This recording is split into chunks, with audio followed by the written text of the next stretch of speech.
This is Orchadia, my giant cloud rainforest Canopy Vivarium, a reconstruction of the lush tropical treetops of the rainforest, connected to a giant rainforest floor vivarium on the floor below, called Pantdora.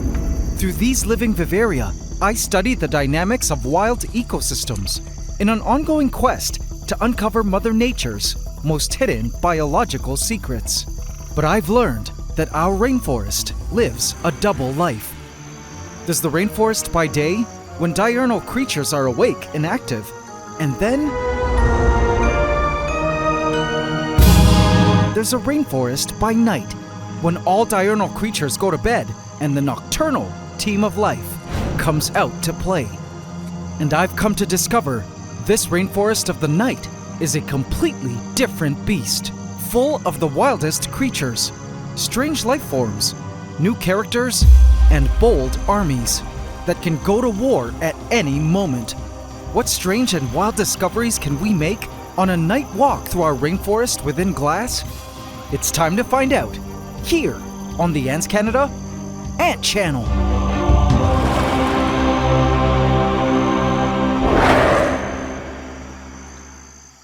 Please subscribe to my channel and hit the bell icon. Welcome to the AC fam. Enjoy.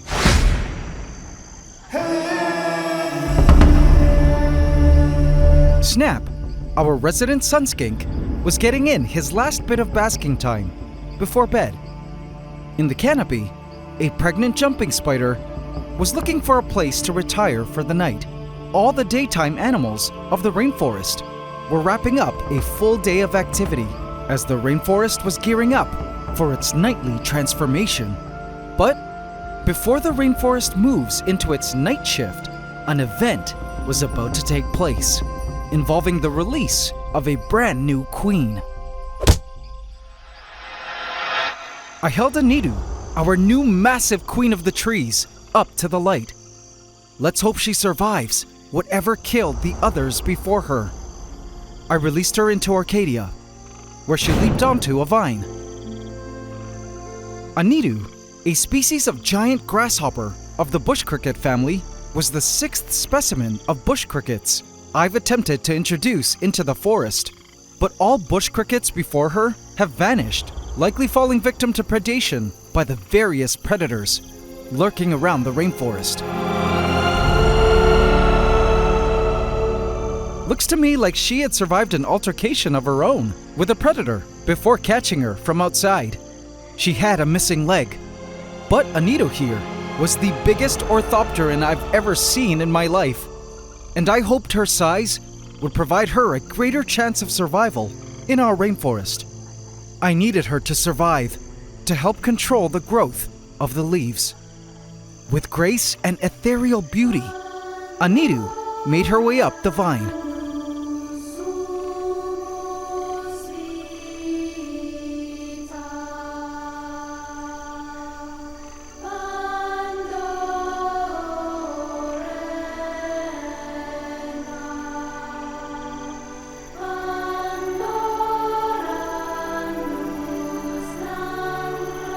She stopped on a patch of moss and began to nibble on it. These were strange lands, but I had a feeling she would soon feel right at home in our canopy. Anidu rested to preserve her energy for the coming of night, and she would definitely be needing it, for the night was a whole new playing field in these treetops.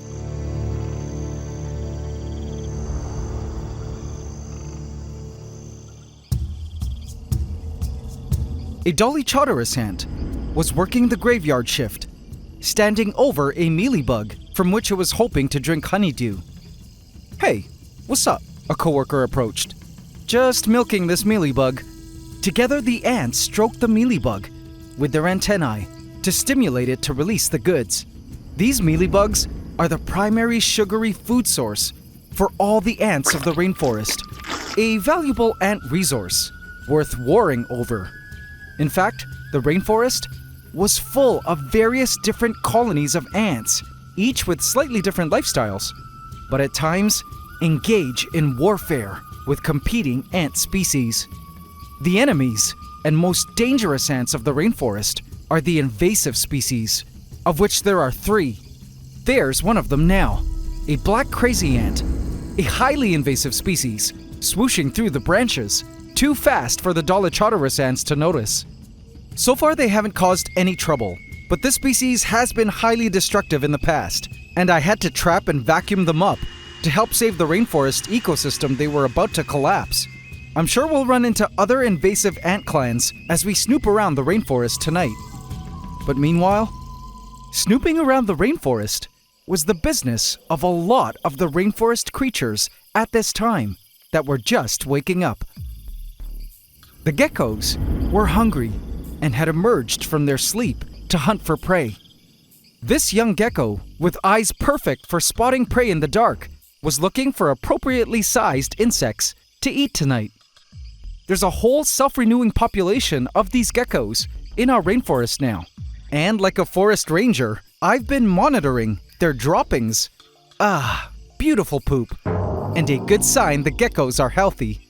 Tonight, this gecko was hoping to catch small flying insects like drainflies, which were found all over the canopy. He was not interested in the small chromatogaster ants running around. They taste bad, due to their ability to shoot formic acid as a defense. They also weren't meaty enough. These chromatogaster ants, whom we've named the chromatoblasters, recently reappeared in our rainforest after adding a new tree a couple weeks back. So these are technically the chromatoblasters 2.0. They're interesting ants, also known as acrobat ants, due to the fact that they love to run around with their butts in the air, like they're doing handstands. The chromatoblasters love life up in the trees, where they inhabit wood. I've actually been looking for their nest, and after some snooping around, I noticed this. Sawdust. Evidence and trash from their nest construction projects. I looked up and almost missed it. But do you see that little pile of sawdust? Above it was the discreet opening to their nest. They're hollowing out tunnels in the wood and dumping the sawdust outside, making a mess. Now these chromatoblasters are native and one of the good guys in our rainforest, but sharing their love for nesting in wood are their direct competitors and enemies. Red ants have long claimed dominion of the branches in Orchadia and have been driving the chromatoblasters away from their sections of tree. The chromatoblasters are tough, but surprisingly, not as tough as the red ants. These red ants, an invasive and stinging species that were imported unintentionally into our canopy by way of the plants, are like arboreal versions of fire ants, just ferocious and unyielding against any living creature. They frequent the banyan leaves in search of edibles. Now you might be asking yourself, if these invasive ants are so dangerous, why aren't you taking measures to get rid of them? Well, I will, if they get out of hand. Otherwise, I'm not going to interfere with the natural flow of nature. You see, invasions happen all the time in the wild, and observing how an invasive species integrates into a new ecosystem is also valuable research. But what's good is, a healthy and robust ecosystem, like ours, should be able to push back against invasions. Kinda like how a body deals with a foreign virus. We'll see. But for now, the red ants are not a problem, as they haven't killed other ant species, driven them to homelessness by driving other ants out of their nests, nor monopolized the food. One introduction of a species that a lot of people were against when I first put them into the tank were these creatures. Arachnophobes, look away for a sec. Up by a patch of moss was a mother cradling her new spawn. She was a giant huntsman spider, and in her embrace was an egg sac which she had been carrying for weeks. And tonight, the babies were beginning to emerge into the world from a tear in the egg sac. This mother huntsman was born from Lady Deathstrike, the main mother ancestor of Huntsman in our rainforest, which means she was natively born in our forest. and these babies were now the third generation of Huntsman. By the way, speaking of Lady Deathstrike, we now have a limited edition, handmade Lady Deathstrike plushie with detachable egg sac at my site, AntsCanada.com. And it's perfect because everything at the shop is now 15% off until January 1st, including ant farm kits and ant keeping book. Shop now for the holidays. We ship worldwide. Anyway, this spiderling here is a 3-week-old Huntsman, born from another mother, a sister to this mother, which means it was a cousin to the newly hatched spiderlings. They've been valuable predators in our rainforest, and all ants, even the red ants, seem to keep away from them. But guys, now that we're here, I noticed something truly amazing that you guys will love. Have a closer look at this area here on the tree bark.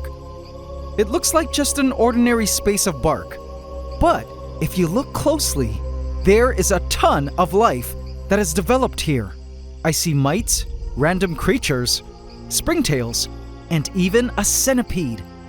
And guys, check out the magic of this biological zone of our canopy.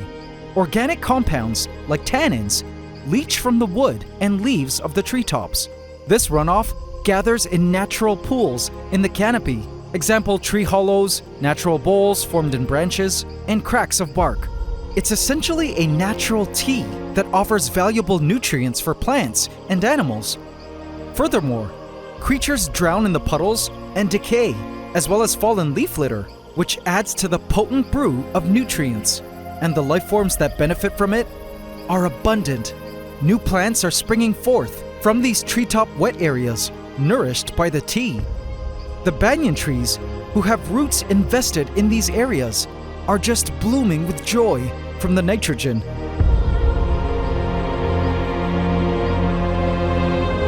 Some of the runoff gets caught in webbing, where spiders and other creatures can drink from it.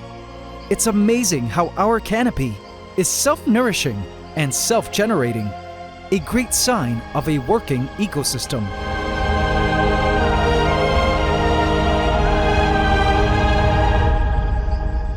And it seems our latest ecosystem plans are working. Anidu had begun her great work at taking her place as primary herbivore in the trees. I was so happy she was enjoying the taste of these banyan leaves, because I was a bit worried I wouldn't be able to find a herbivore that could 1. Survive the various predators in Orchadia, and 2. Safely eat the banyan leaves. You see, these banyan trees belong to the genus Ficus, which contain a milky sap that is nauseous and sometimes toxic to many creatures. But it seems like Anidu here is immune to the sap. I knew she would be the perfect queen of the trees for herbivory. When she had her fill, she began to move. Up higher she went, in search of the perfect bedroom, fit for a tree queen. I tried adding another one of her species to Pandora below, but it disappeared, perhaps due to being eaten by the resident caiman. We'll be going down to Pandora later, but up here, she was safe. Good luck, Anidu, and thank you for your service. Kermit, one of the resident tree frogs, had watched the grasshopper the whole time. It needed to keep its eye on the larger creatures in case it was some reptile or predatory invertebrate. Kermit, however, was not worried and was content, sitting on his branch, looking for a potential meal to scurry by. But there were things one could spot around the rainforest that were difficult to identify. Guys, question, what do you think this is? At first I thought fungus, like some weird mushroom, but I couldn't find anything like it online. Any fungi experts care to take a stab at its ID? I also found this peculiar collection of leaf litter and debris, all wrapped together by fungus. Ants love crawling through it, and I also noticed an Asian longhorn beetle trying to blend in with the mass. Speaking of beetles, I spotted this cool primitive weevil hanging out on the leaves, as well as this brand new creature I have never seen in our rainforest but have been wanting to add forever. Check it out. It's an earwig. It was chewing on a dead roach carcass and it looks like they were friends with the red ants.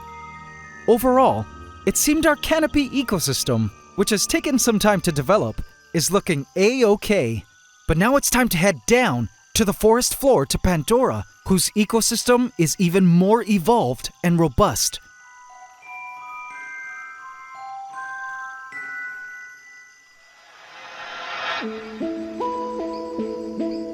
In the darkness, a dinosaur lay in rest. Godzilla, our resident baby caiman, lay in ambush for an unsuspecting creature to venture close to the waters or fall in. He's starting to get big, and as mentioned in previous episodes, is scheduled to move out of Pandora soon. Look at those teeth! Stunning creature. But his size, and therefore his appetite, have made him no longer a good fit for our rainforest ecosystem here. He's also gone ahead and messed up the pond by uprooting the plants and eating all fish that used to frolic this pond. He is such a beautiful beast. I mean, look at those eyes. Truth is, I'm gonna miss him once he moves out into his next home, which at first I thought was going to be a future swamp vivarium, but seeing how he's eaten all fish and moved decor around to his liking, I think he's better suited to a permanent outdoor 60-foot pond in my yard, out of our ant room. We'll see, but for now, let's let him enjoy his time in Pandora.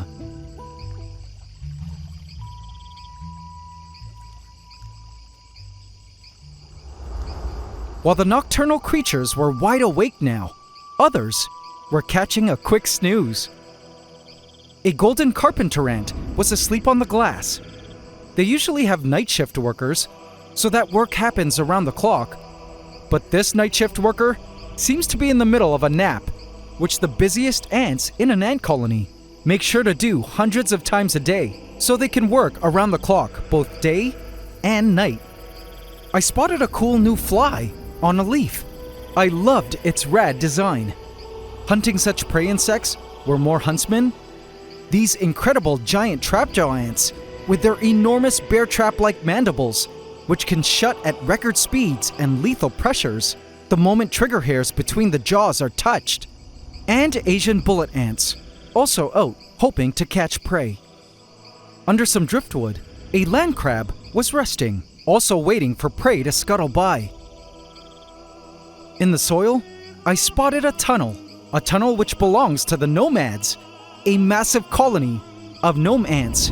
It was awesome seeing how bioactive the soil ecosystem was here in Pandora. Check out the multitude of little worms, mites, springtails, and other microscopic creatures who all contribute to the health of the soil as they eat garbage left behind by the ants and other organisms and poop it all out to add nutrients to the soil for the plants.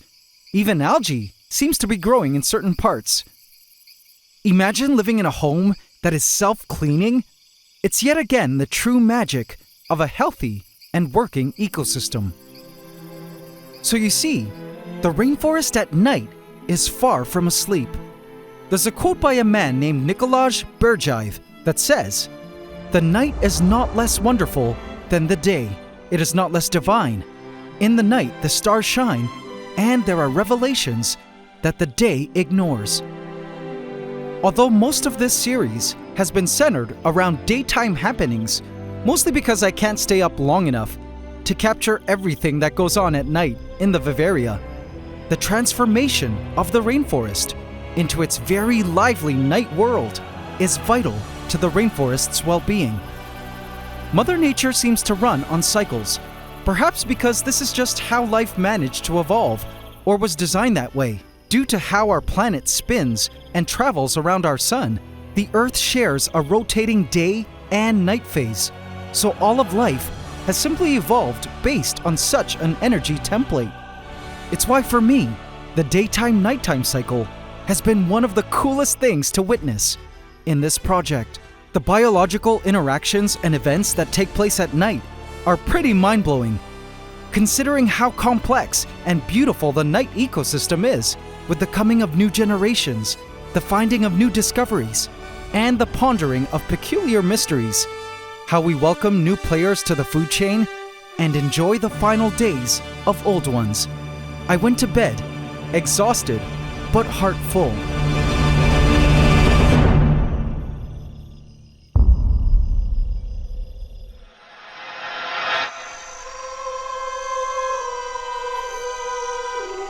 The next day, I spotted Snap, our resident sunskink, swallowing a meal he had captured, a fat roach.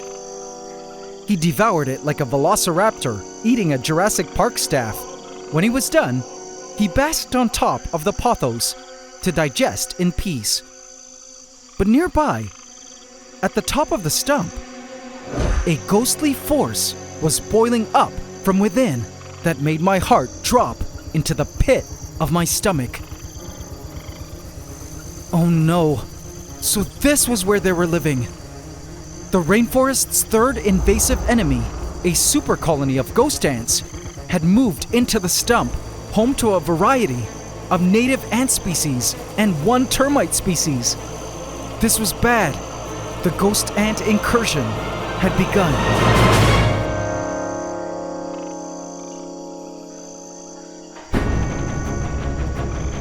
Vote in my community tab to affect this story.